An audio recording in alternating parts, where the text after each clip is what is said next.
Hello everyone, welcome back to the Tent of Abraham. I'm Tamir Kreisman, coming to you live from Zion. This is Parashat Vayera, the Revelation, Exodus 6:2 to 9:35, and this one is called Push. Yeah, so these are some crazy times, as we know. And just so you know, we are just 2 days away from the end of the month, of a very, very dark month. And so whatever kind of, last tricks up the adversary's sleeves will be pulled now. So you can start by watching last year's teaching, well, afterwards, if you haven't gotten to it, on the Parsha titled Revelation. But it's as if all the Parashat that we're reading right now lines up exactly with what is happening, and we're just spiraling downward and inward. It's kind of like a doomsday clock, if you will. But anyway, let's see what the future holds, shall we? God spoke to Moses, and he said to him, I am the Lord. Great verse, meaningless in any other language other than Hebrew. Great verse nonetheless. Vaydaber Elohim el Moshe, vayomer elav ani Hashem, the Yud Kei Vav Kei. Now, how often do we see Elohim speaking to Moses rather than Yud Kei Vav Kei? Just this once. And there is, of course, a reason for that. If you've been following our classes, you will know that Elohim is judgment and Yud Kei Vav Kei is mercy. Both are unique, and yet there is no separation between them. They're just different aspects, different elements of the same one true God. These are names and attributes. The question is, who is judgment coming for? Let's understand what's going on here. In the last Parsha, God reveals himself to Moses as Yud Kei Vav Kei. We will refer to this name that cannot be pronounced as Hashem, the name. That's what that means. God also tells Moses that he did make himself known to the patriarchs, but only as El Shaddai. But the name of Hashem is something that has never been revealed to the world until now, until Moshe came along. So for God to speak to Moshe in this manner, meaning in Elohim, judgment, after the higher level of mercy had been revealed, is because a correction needed to be made. Where are your eyes? Rashi says in regarding to this verse, Vaydaber Elohim el Moshe, Diber ito mishpat, judgment, al shehiksha ledaber velomar lama herota la'am hazeh. He spoke to him in judgment. In other words, a judgment was just passed by God. Regarding what? Because Moses said in chapter 5, verse 22, Moses cried out to God concerning Israel. I apologize if I'm going quickly. It is Tuesday evening here in Israel. I need to get this to you now, okay? But was it so bad? We're going back. But was it so bad that judgment had to be passed? At the end of Parashat Shemot, God had sent Moses and Aaron to stand before Pharaoh and let him know that Hashem says that Israel is his firstborn son. We could read that in 4:22. And let him go worship me in the desert, right? Pharaoh said that he does not know of this Hashem. I don't know this Yud Kei Vav Kei. And he refuses. Pharaoh was also not lying by saying this, since he only knew of God as Elohim. We can see this back in Genesis 4:38 and 39. In fact, the whole world knew God as Elohim. It was only judgment, right? So Pharaoh said to his servants, will we find anyone like this man? This is regarding Yosef, a man whom there is the spirit of God. It says, Asher ruach Elohim bo. And then again in verse 39, then Pharaoh said to Joseph, since God, Vayomer Paro el Yosef achrei hodia Elohim otcha. God has let you know all this. There is no one as understanding and as wise as you. Remember, we discussed wisdom and understanding. Chokhmah binah. Now remember, since creation, the only interaction the world on a public global scale has had with God is that of judgment, of Elohim. The patriarchs were different as they built the chariot, the Merkavah of God in this world, and then later on joined by David. The perfect balance of mercy and judgment culminating in splendor, Tiferet, Yaakov. So when God told Moses in 4:22, V'amarta el paro ko amar Yud Kei Vav Kei beni bechuri Yisrael. So says the Lord, my firstborn son is Israel. And then Moses does this in 5:1. V'achar ba'u Moshe v'Aaron v'emru el paro ko amar Yud Kei Vav Kei Elohei Yisrael, Yud Kei Vav Kei, the God of Israel, Shalach et ami. Send my people and let them sacrifice to me in the desert. But the not surprising answer in 5:2 is, and Pharaoh said, who is this Lord that I should heed his voice? Vayomer Paro, me, who is this Yud Kei Vav Kei? Asher Eshma Bekolo, I don't know him. Lo yadati, I have not known this Yud Kei Vav Kei, and so I will also not send Israel. He wasn't lying. You see, he may not have known Hashem, but he did know Moses, and he wasn't too happy with him, of course. Just one of the many reasons why Moses didn't want to go back to the very same places that he fled from before for his life. We've been learning about this over the previous years. Nevertheless, it was God who told Moses to say his name to Pharaoh and to the children of Israel. Tell them my name. Tell them I sent you. Moses believed that this would be the end of his people's suffering. Great, okay, I just witnessed all of the everything in the burning bush and the revelation of Yud Kei Vav Kei. I'm going to say this to Pharaoh and the people. That's it, it's done, we're leaving. My people can now stop suffering. But what happened? Pharaoh got angrier and upped the workload of the children of Israel while removing their resources. How are you going to do this now? Make me some more bricks.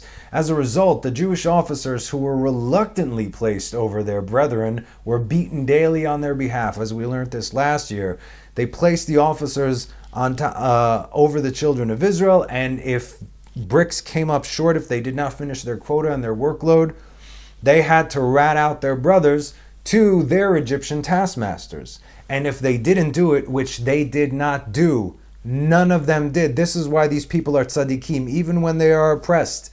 They did not rat out their brothers, and they took the beatings themselves. And later on, the people that God says, make yourselves judges, shotrim v'shoftim, those were them. The people who took a beating on a daily basis for the people became the elevated judges. Because you can't bribe these people, right? Who would do such a thing? These guys, our people. So this broke Moses' heart when it didn't happen. And they said to them, may the Lord look upon you and judge you. Who said this? Datan v'Aviram. We read this also last year. For you have brought us into foul odor in the eyes of Pharaoh and the eyes of his servants. The shotrim are coming saying, we are getting it now because of you. Everything was fine. The status quo was fine. Although it wasn't. But hey, sometimes you gotta rock the boat, okay? In the eyes of Pharaoh and in the eyes of his servants, to place a sword into their hands and kill us. Now understand this. Moses had the highest levels of understanding and knowledge of who God is. This is why he solely inhabited the Sephira of Da'at, knowledge. Okay, we discussed this. Between Chokhmah and Binah is knowledge. That's Moshe, right over there. So, if God said something, and we, as mortals, because at the end of the day, Moses was also just a man, understand things in our own manner, we can very easily be misguided. This is not to say chas v'shalom, that God is wrong, of course not, but rather that either we do not see things from his vantage point, which is all things, or in this case of Moses, our emotions get in the way. We want it so badly that we try sometimes rushing things, or we expect it to happen and it doesn't happen when we want it to happen, when we think it's going to happen, and then we get crushed. Now, can you blame Moses for coming to God and saying the following? So Moses returned to the Lord and said, "O Lord, why have you harmed this people? Why have you sent me?" His heart breaks for his people, and instead of doing right by them, he made it worse. These are some strong accusations that Moses is bringing before God. And let me tell you this, if Moses' heart was anything but what it was, he would have been done. If any other man aside from Moses would dare speak like that to God, they would not have been able to stand. What Moses is asking God here is, why did he allow the evil to overcome the good? Moses knew that everything is in God's hands, right? He knew that God is in control of everything, but he just didn't understand why. And where's the good? Where's this good and evil but within the children of Israel? We know that a person who is whole, complete, shalem, and holy, kadosh, the evil has no permission to harm them. None whatsoever. Can't come near you. Okay? Why? Because who resides in you? And we understand from this that Israel was not yet ready. We see this at that moment to be redeemed. It wasn't the time. We know this. Because if they were, they would have been. Things have to happen according to God, not according to our understanding. What am I telling you people here? God does not delay, okay, the redemption. He doesn't delay the redemption, but for the sake of mercy towards his children. He never delays. Technically, everything is perfectly timed, of course. The only reason for delaying any kind of redemption per se is out of mercy. Think about it. Most people, when they hear the word Messiah, they think of love and mercy. Oh, peace, love, mercy, joy. Great. Okay, but that's why there's two. The one brings the end to an era, and the other one ushers in the new one. And they kind of have to overlap over there. Now, if you've been paying attention, I've given you many accounts of what is supposed to happen in the end of days and how the messiahs are supposed to come from various different sources. I've been doing this over the last year or so. A few sages speak on this. Most don't want to touch it. There are different opinions, and they don't necessarily contradict one another. It's like one opinion like this, another one like this, and so on and so forth. It's right, Shivim Panim LaTorah. There are many different ways, 70 faces of Torah, to look at the same aspect. This is the true study of Torah. But the one thing that everyone can agree on is that judgment must come first. End of story. Because it has to get out of the way. The judgment is a cleansing, but for Israel, and a punishment for the nations. It's very, very different over here, right? Because as we say, God uses the nations to correct Israel. If Israel are falling away, anti-Semitism is on the rise. So we can look at our history and we understand where we have been. And sometimes we don't understand where we have been. And again, it is within the master of the universe's right to do whatever he wants. And we just got to go with it. You understand? This is where faith comes in. You don't need to know his plans to know that he is God. In both cases, okay? Both cases, it will hurt. But it is necessary. It's like if you're sick and you have to drink the nasty medicine, right? You know it's going to heal you. As children, it's harder for us to understand this concept. If I had like a sore throat or something like that, my mom would give me the disgusting cherry syrup. I would stare at that thing for an hour. I knew what it tasted like. It was nasty, right? Today you could drink it from the bottle, but back then it's like, and I'm staring at this thing and I don't want to swallow it because I know it's so nasty, even though I think somewhere, yeah, I'll feel better, but that I didn't want to go through that to even feel better. You understand? Because it's more immediate. Okay. Mind of a child.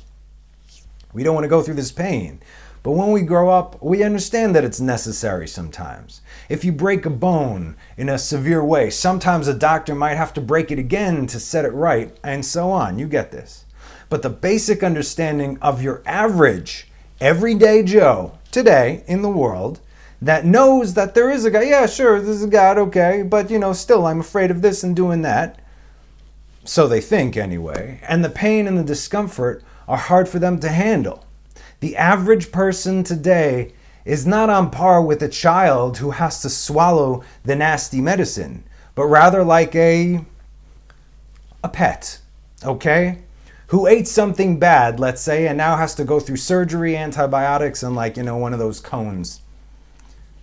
When we had a dog before it died, that had to happen. He was not happy with us. It's like, we used to be friends. We're not friends right now. You don't understand it because why are you doing this to me? And we know that it's out of love. We know we want the dog to get better. Anyway. Yeah. So they don't understand why their master is doing this. We don't understand why our master is doing this. They don't comprehend. They think they are being punished. The world today, and very soon, will think they are being punished, and they won't understand that the world is actually being cleansed. Not the whole world, again, different. There are different levels and aspects of this. The reason is because nobody knows who they are, and that's the difference. I can tell you this: the Zohar states that 2/3 of the world is going to be destroyed. Okay. Again, it's just an opinion, but it's a Rabbi Shimon Bar Yochai. It's who's going to say nah? Okay. And the Torah states that 80% of Israel never made it through the darkness of Egypt. Okay, a step higher than Rabbi Shimon Bar Yochai. Yes, God said so. So, fine. We see that these are some significant numbers here. Again, the solace in this is that there is redemption in death. We need to understand what's going on around us in order to not lose our minds, and especially not our faith. I told you, you're going to be tested on faith. This is the generation, like no generation before. Messiah comes for the whole world, as the entire world will benefit. Well, again, those who remain. So Moses, being the prototype redeemer, the first and thus far greatest, Messiah returns to God and said, "O Lord, why have you harmed this people? Why have you sent me? They're not ready, God. God of mercy. Pharaoh brazenly defies you and your children. God of mercy, Yud Kei Vav Kei. God brazenly defies you and your children who have cried out and who are suffering even more as a result. I don't care that I look like a fool. I care about your name. I care about my brethren. Since I have come to Pharaoh to speak your name, he has harmed this people and you have not saved your people. ומאז באתי אל פרעה לדבר בשמך. הרע לעם הזה, והצל לא הצלת את עמך. Now the words in Hebrew, באתי אל פרעה לדבר בשמך, הרע לעם הזה. I have come to Pharaoh to speak in your name. He has harmed this people. The first letters of all these words spell out be'af livhala, in a terrible wrath. This is what Moshe is speaking to God, meaning that they could barely hold on before, but you know for a fact that this they cannot bear. Vehatzel, and the shadow or the shade, meaning you have not covered them. The word shadow or shade in Hebrew is the word tzel. Hatzel is also to save, right? Lehatzil. But we still have the hey and the vav hey. Vehatzel. Tzadik lamed is tzel, shade or shadow. Veha. So there's a vav and hey. This is what Moshe is saying to God. Now, I cannot reiterate this enough. Moses saw, knew, experienced the letters. Every word that he says, he's almost like on, God mode, if you will, right? He has the ability to speak to God mouth to mouth, right? So he speaks on that kind of a level, which means that every single word that he says has the same connotation of God because it's an open channel. So Moses saw and experienced and knew these letters. He saw how things were being created and manifested just from words alone. So when he himself spoke to God, his words had such high meaning. This veha, the vav and the hey, is from the name of God, from the Yud Kei Vav Kei. We say the vav and the hey because you shouldn't even say the name in order. And as we learned, the vav represents what? Ze'ir Anpin, the Torah, while the hey represents Malchut, kingdom. Moshe is coming to God and asking him, where is the unification of Ze'ir Anpin and Malchut? The vav and the hey, meaning the male and the female connection. We know that this, of course, would come at Mount Sinai, right? It's the same thing. Yaakov saw things when Yosef was gone, but his timing was off. And if it didn't happen right when he thought that it might happen, or in the way that he thought it might happen, even the great Yaakov, whose face resides beneath the throne of God, got it wrong. It can happen. We are people, but we learn from this. But the reason, and a very strong hint, that Moses got from the burning bush, at the burning bush, was the introduction of the name of God, which is redemption itself. The Yud, the K, the Vav, and the K. Right? The Yud and the Hey is the male and female connection above, Abba and Ima. Here we go. Yeah, I got my thing right here. Sometimes I forget it. Okay, Chochma and Binah, Yud and Hey, right? Abba and Ima. Abba and Ima, by the way, dot. Here's Moshe right here. And then the Vav, and then the Hey. This is the name of God. This is the Shem Hashem. This is our connection. So we got this connection because Moshe's over here, but Moshe's now like, where's this connection right here? Okay, that was fun. Where are we? And then the Vav and the Hey are the male and female connection below. Male, female, this is how God created everything as we learned in Bereshit. In other words, in order for the final redemption to be complete, the full name of God must be known throughout the entire world. We understand this, right? Here, first it was known in Egypt on a specific scale, but at the end of days, as it says in Zechariah 14:9, Vaya Adonai lemelech al kol haaretz bayom hu yeh Hashem, right? Yud Kei Vav Kei Echad Ushmo Echad. His name will be unified, and the Lord shall become king over all the earth. On that day shall the Lord be one, and his name one. Moshe's telling God, your name is not one. Why is your name not one? Why is your name separated? Aha, end of days. Hello. But hey, let's not get ahead of ourselves just yet. One redemption at a time. God now speaks to Moshe. And the Lord said to Moses, now you will see what I will do to Pharaoh, for with a mighty hand he will send them out, and with a mighty hand he will drive them out of his land. Send them and drive them. Go and get the hell out of here, right? ויאמר השם אל משה, אתה תראה אשר יעשה לפרעה כי ביד חזקה ישלחם וביד חזקה יגרשם מארצו. So Moses saw the connection above. That's where he was chilling. But he did not see the manifestation yet below because it didn't happen yet. But it was about to. And that's why God said, now you will see, literally, what I will do. You are going to now witness what I am going to do. Because you see this, you don't see that, but now you will.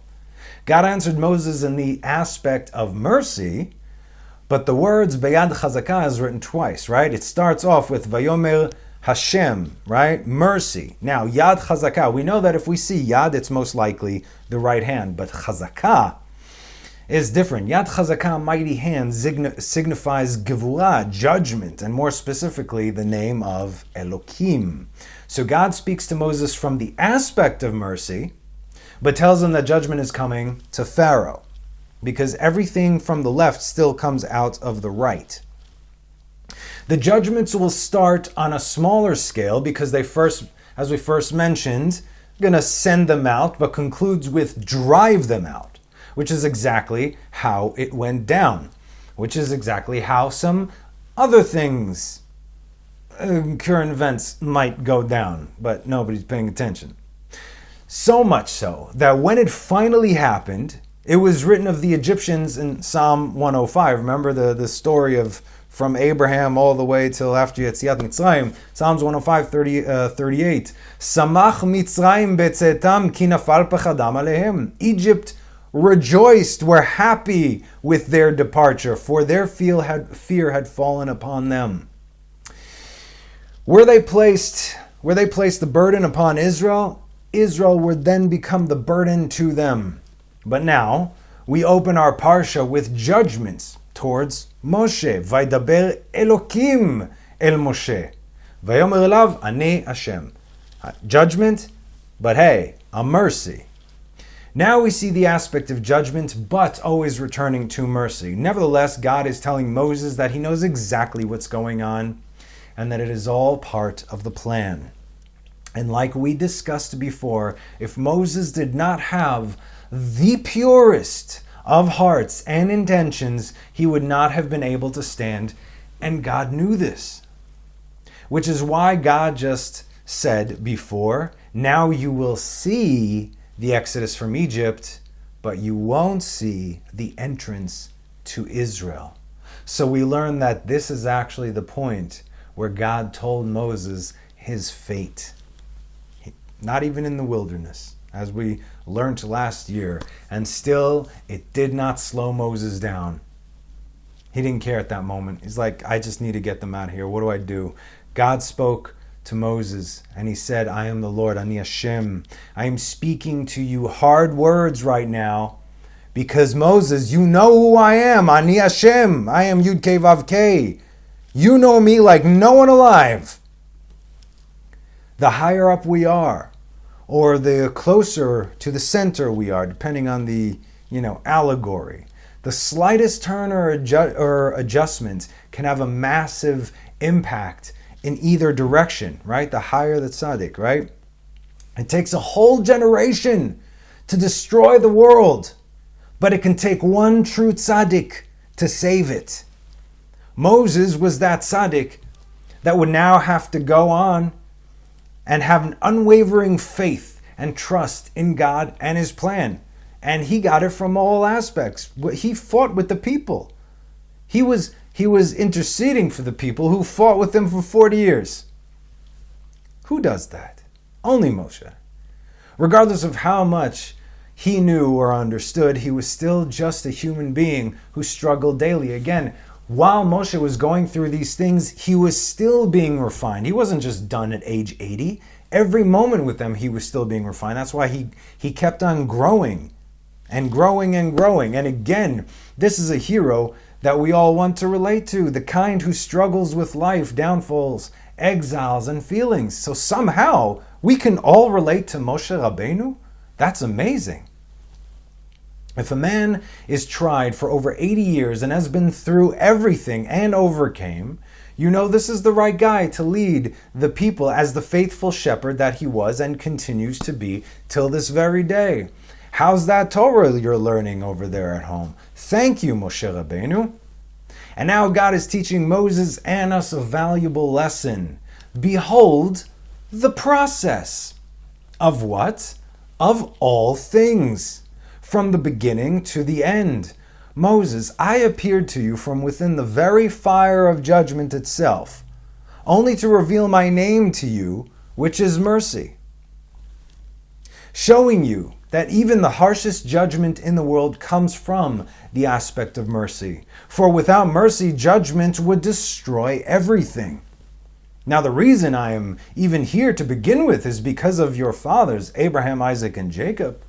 So just like I appeared to you, I appeared to them. I revealed myself to them, only in a different way. I appeared to Abraham, Isaac, and to Jacob with the name El Shaddai. But with my name, Yud Kei Vav Kei, I did not become known to them. God states this very, very clearly here, which means that there is no way, according to God himself, that they could have comprehended what Moses and Israel were going to experience. Now, this, my dear Moses, how could you ask me how I have harmed these people? They have been mine way before I had come to you. I have known Abraham, Isaac, and Jacob. It is to their credit alone that I have answered the collective cries. And also, I established my covenant with them to give them the land of Canaan and the land of their sojournings in which they sojourned. Moses, don't you see?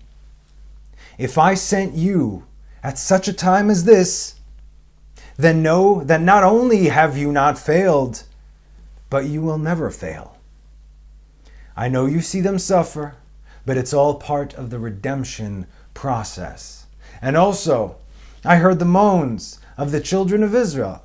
I heard it, whom the Egyptians are holding in bondage, and I remembered my covenant with Abraham, Isaac, and Jacob. You see, God told Abraham that his descendants would be in the land that was not their own, in bondage. But because God had mercy, he kept the times, but changed the decrees. He can do that. Kind of stretched it out like an accordion or not. Is it less intense and more drawn out, or shorter time and more intense? But they were only in Egypt for 210 years. But the time of the end was postponed, and that was for our benefit. Now, what do I mean by this? The numerical value of the word ketz, the end. What is the end? It's 190. How many years were they in Egypt? 210. 190 plus 210, and here are your 400 years. You see this? God delayed the ketz for who? For us. God shortened the bondage time in Egypt and hastened the redemption, although Israel may not have been ideally ready at the time, which is why the judgments were so severe. As long as Israel were living according to the teachings of Jacob and learning Torah, they were unharmed. They were living in wondrous prosperity. But when they began to let go and to assimilate eyes on Egypt instead of eyes on God, particularly when they stopped circumcising their sons, when they gave up on the covenant, the Yesod, they cut off the Shefa. You understand? They severed the Vav from the Hay.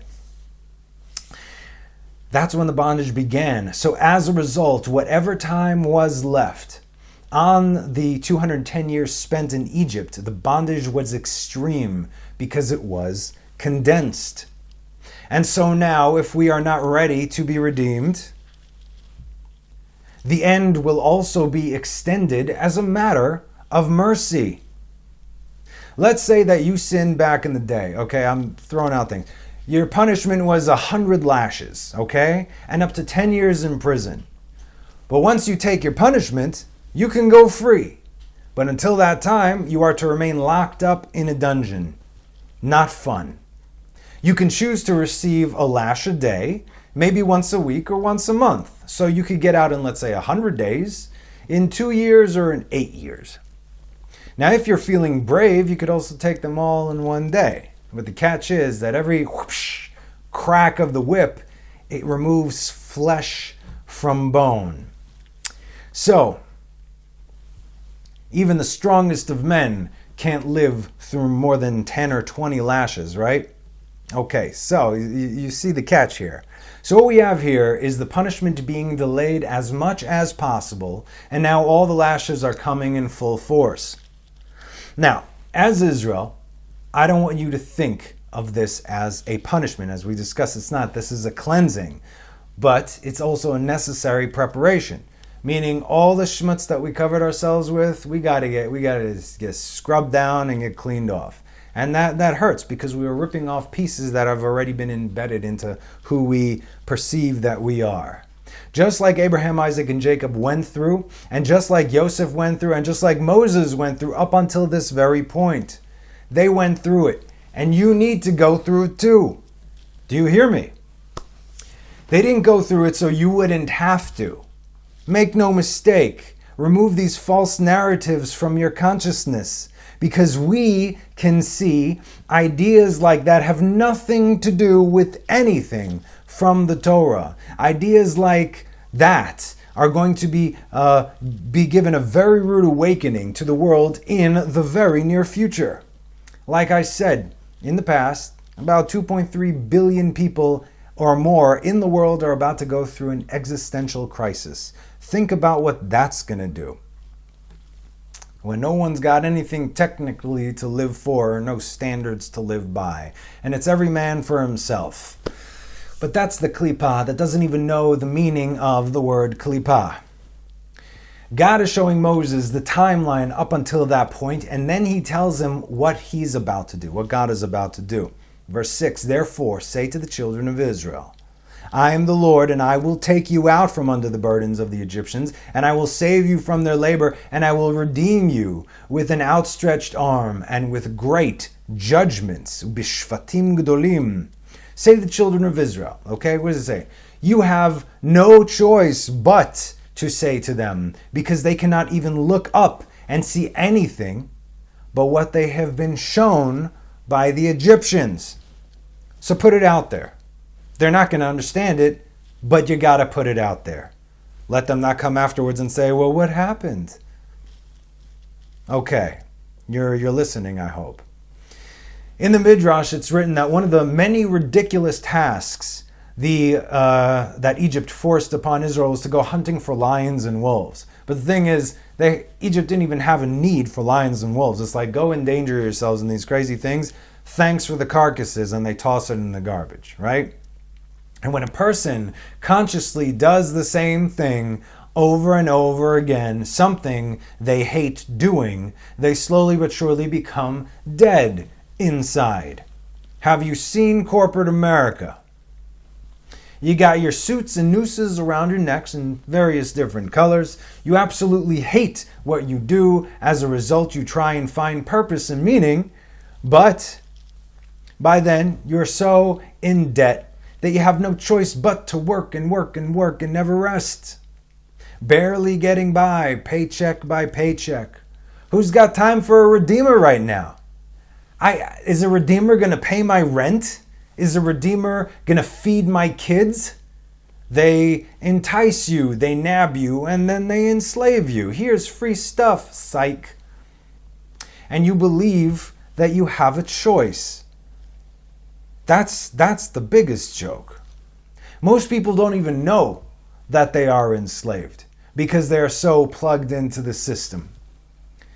That's, of course, verse 9, which we'll get to. Moses spoke thus to the children of Israel, but they did not hearken to Moses because of their shortness of breath and because of their hard labor. We'll get to that. But anyway, although the Egyptians forgot how good Joseph was to them, God did not forget his oath to the patriarchs, and he is telling Moses he is about to hasten the redemption. Okay, not a moment too soon or too late. Here we go, right now.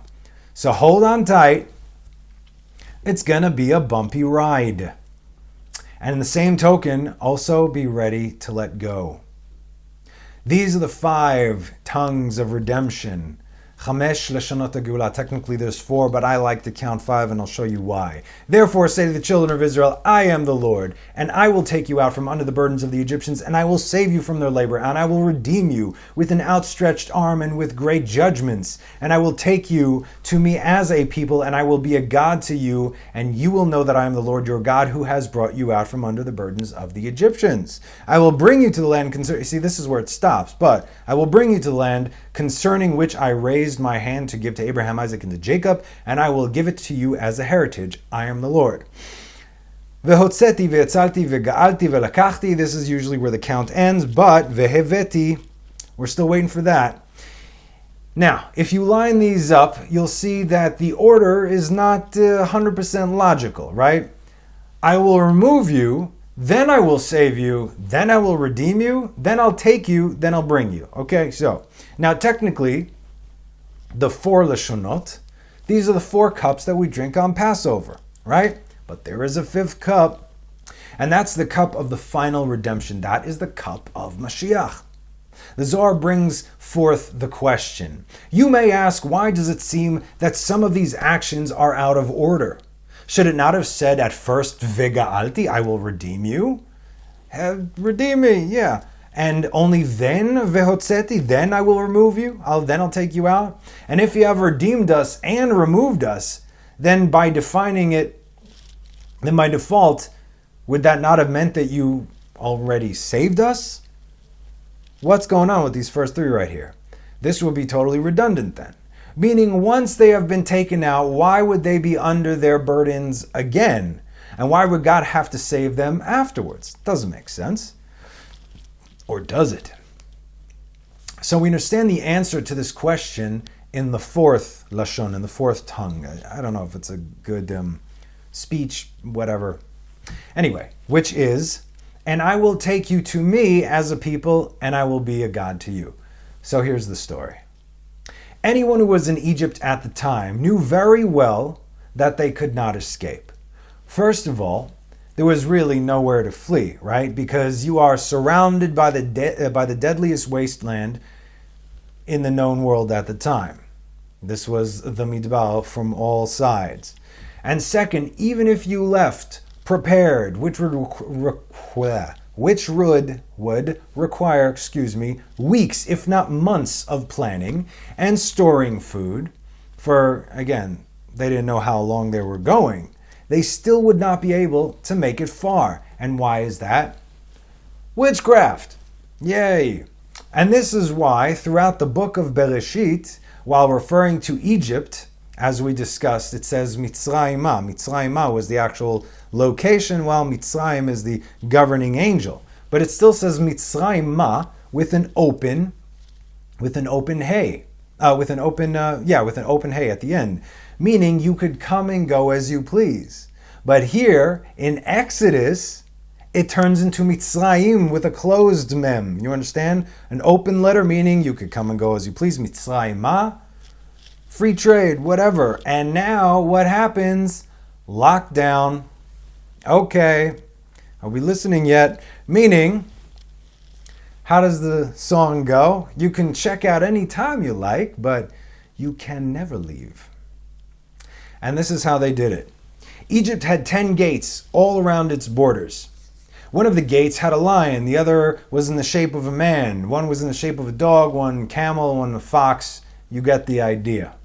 They would engrave in stone or build these images, and then they would cast enchantments on them. When someone tried to flee, depending on which gate they were fleeing from, that figure would come to life and start making the appropriate sounds. That way, the Egyptians would know exactly which gate was crossed and where to find those who fled. So if it was like a single man running or a small group of people or a large group of people, they would know exactly where to find them and where to go after them. And they found them quickly. A lion roaring, a man screaming, or a dog barking.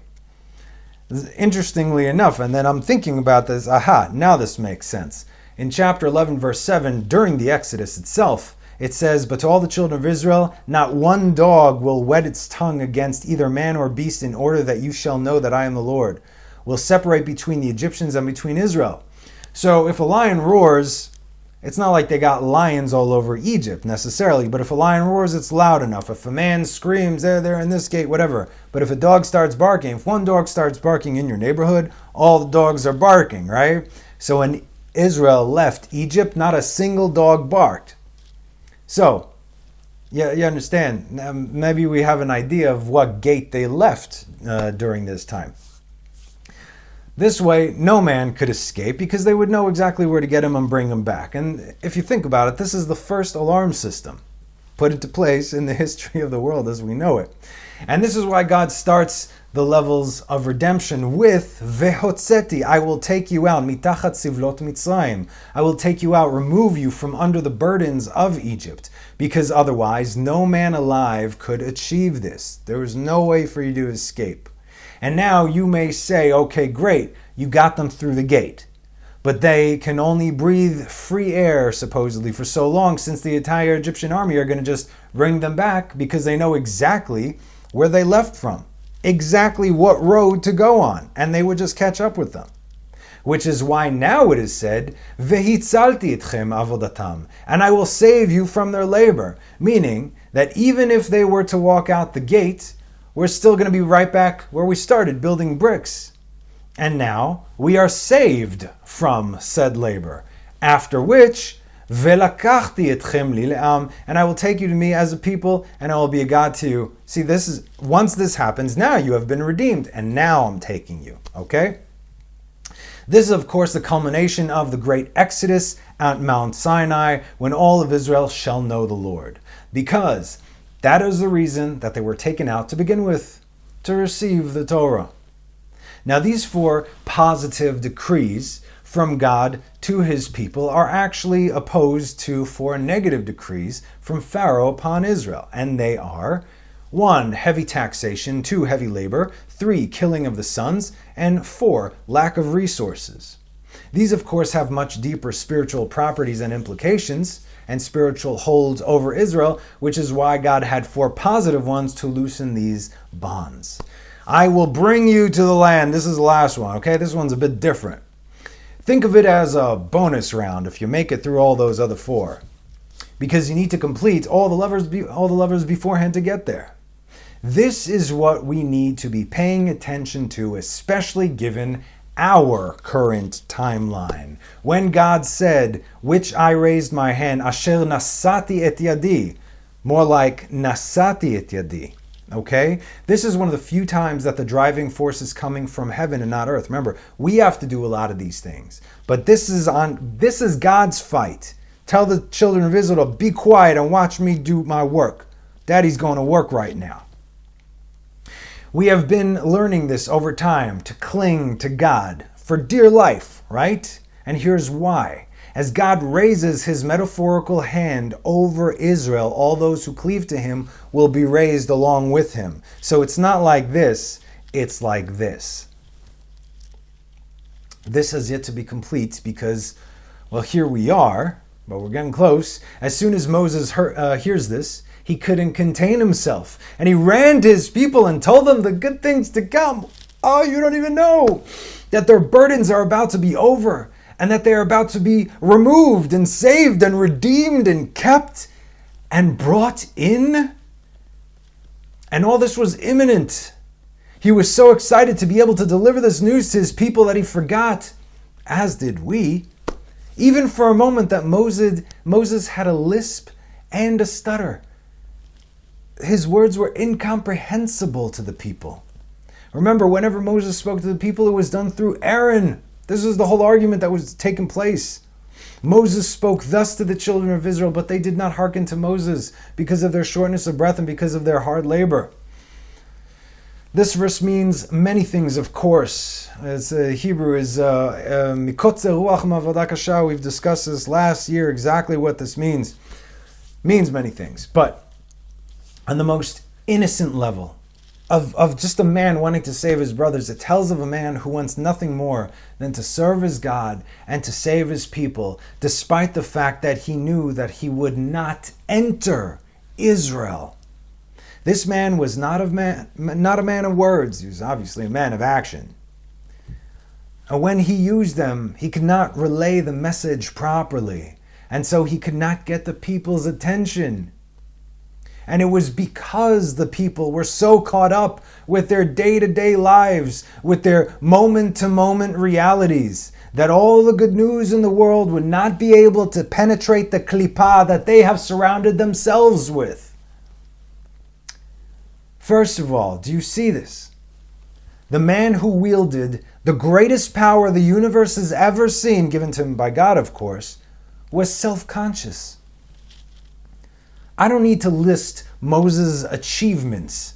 We've been discussing this for years now, and it goes back over 3,000 years. No one can say that. But this same man was self-conscious. Even when he was wrong, even when he errs, he does so on the side of humility and never arrogance. I find this amazing. You have to recognize this. I don't know if this is to make a point and just recognize. Anyway, secondly, they obviously were not ready, but nevertheless, it was time. So God speaks to Moses in kindness and mercy, saying, "Don't worry, my son, they will be ready. I'll get them ready."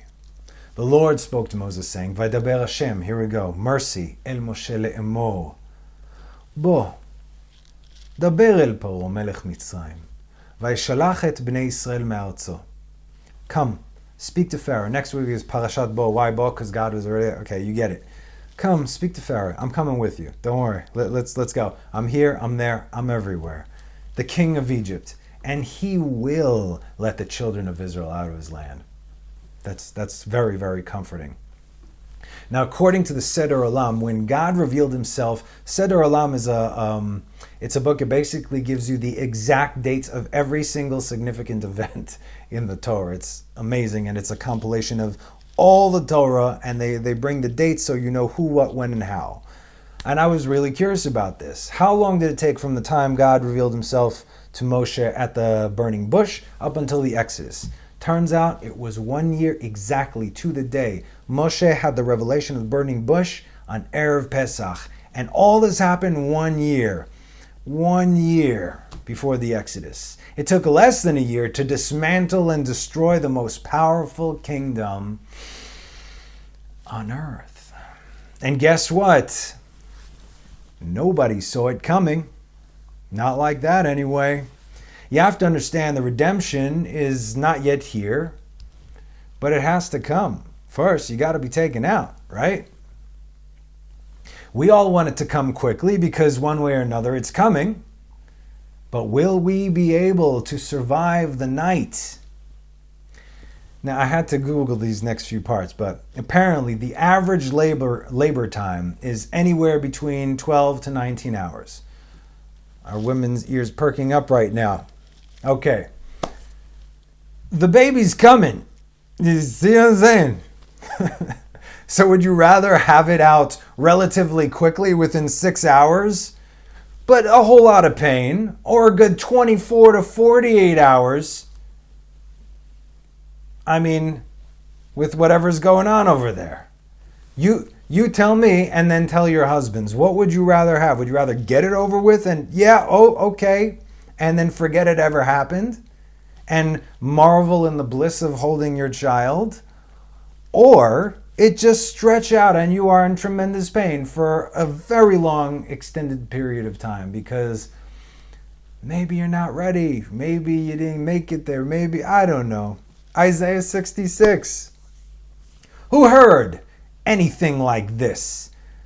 Mi shama kazot? Mi ra'a ka'ele? Who saw anything like these?